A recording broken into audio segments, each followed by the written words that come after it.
దేవుని కుటుంబమా ఎలా ఉన్నారు? బైబిల్ ముత్యాలు ప్రతిరోజు 10 ప్రశ్నలు స్టార్ట్ చేసేద్దామా? మొదటి ప్రశ్న చూద్దాము.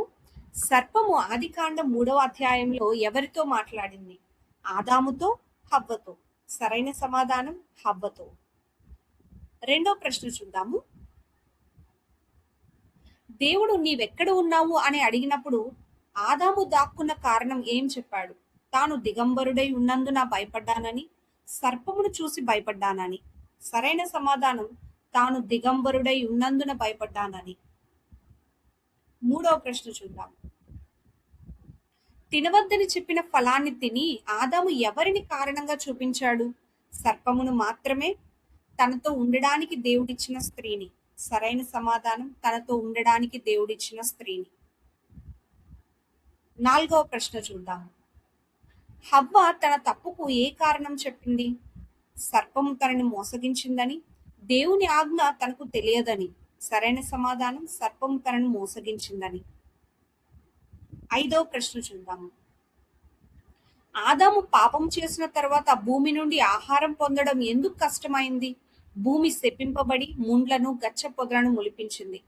వర్షం కురవడం ఆగిపోయింది. సరైన సమాధానం భూమి శపింపబడి ముండ్లను గచ్చ పొదలను మొలిపించింది. ఆరవ ప్రశ్న.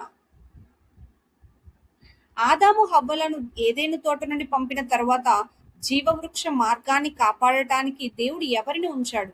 సర్పములను మరియు ముళ్ళ కంచెను, కెరూబులను మరియు అన్ని వైపులా తిరిగే ఖడ్గజ్వాలను. సరైన సమాధానం కెరూబులను మరియు అన్ని వైపులా తిరిగే ఖడ్గజ్వాలను.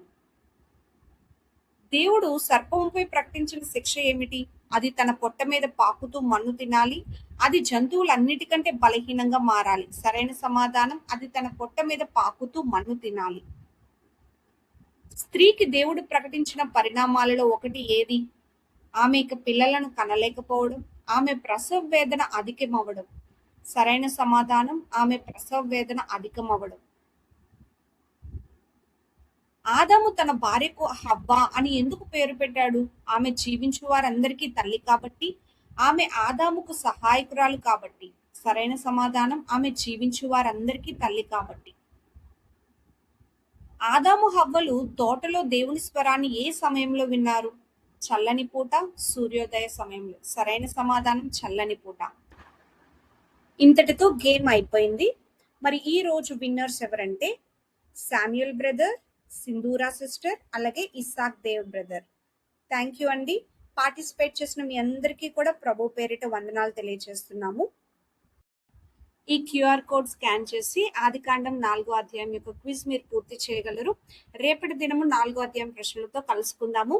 దేవుడు మనందరినీ దీవించును గాక. ఆమేన్.